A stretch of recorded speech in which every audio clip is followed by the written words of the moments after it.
छत्रपती संभाजीराजेंच्या मृत्यूनंतरही औरंगजेब महाराष्ट्रामध्ये ठाण मांडून बसलेला.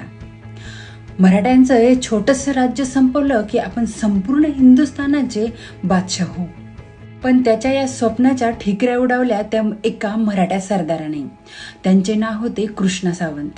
1699 साली 15,000 राज्यासह कृष्णा सावंत यांनी नर्मदा नदी ओलांडली आणि औरंगजेबच्या राज्यातील माळवा या प्रांतात धुमाकूळ घातला. माळव्यातल्या धामोमी, मांडू वगैरे भाग आपल्या ताब्यात आणला. म्हणजेच औरंगजेब महाराष्ट्र जिंकण्याचा प्रयत्न करत असताना मराठे 10 पटीने मुघल साम्राज्य उद्ध्वस्त करत असत. पण अशा या महान कृष्णाजी सावंत यांचे पुढे काय झाले समजले नाही. कृष्णा सावंत हे सातारा जिल्ह्यातील असावेत असा अंदाज आहे. आणि खंडोबाच्या पाली या गावामध्ये कृष्णाजी सावंत यांचे एक मंदिर आहे आणि असे म्हटले जाते हे एका त्यांच्या वंशजांनी बांधलेले आहे.